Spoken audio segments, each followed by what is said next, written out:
Bonjour à tous. Aujourd'hui, je vais vous parler des solutions acides et basiques. Alors, vous avez sans doute déjà entendu parler du mot acide pour la sensation acide que nous procurent certains aliments, tels que le citron ou la tomate.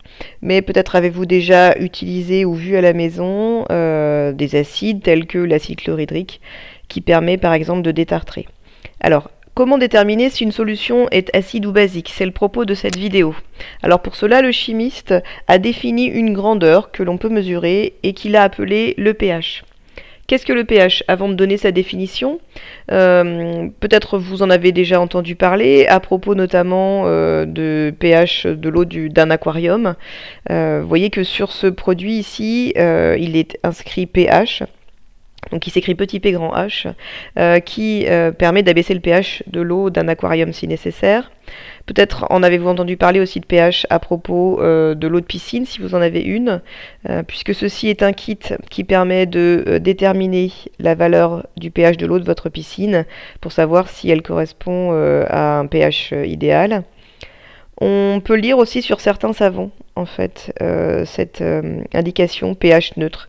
Alors on verra qu'en fait, que du point de vue du chimiste, cette expression pH neutre n'est pas tout à fait correcte.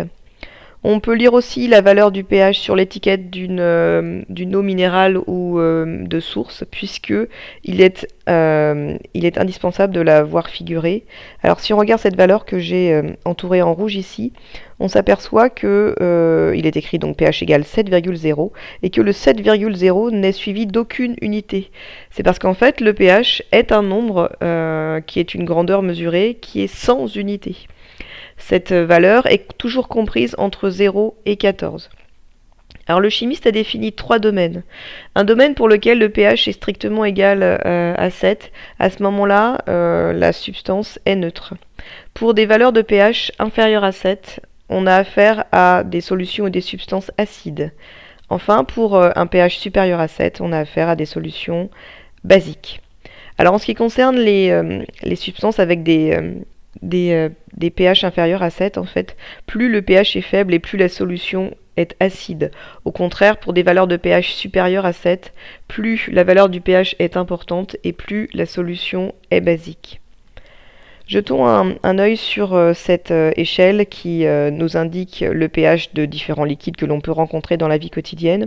Alors tout en haut de cette échelle, on peut trouver la soude qui est une solution d'hydroxyde de sodium que l'on utilise en chimie. On s'aperçoit qu'elle a un pH égal à 14, ce qui fait d'elle une solution fortement basique puisque son pH est très supérieur à 7. Le Javel que l'on utilise à la maison a un pH égal à 11, ce qui fait que ce liquide est basique. Pour confirmer ce que je disais en début de cette vidéo et ce que vous ressentez vous-même, le jus de tomate est un liquide acide puisque son pH est égal à 4, donc inférieur à 7. Il en est de même pour le jus de citron, qui est un liquide acide puisque son pH est aux environs de 2, qui est donc inférieur à 7. Alors je vous propose un petit exercice. Si on considère le vinaigre qui a un pH aux environs de 3 et l'acide sulfurique qui a un pH aux environs de 0. Ces deux liquides sont acides puisque leur pH est inférieur à 7, mais lequel des deux est le plus acide?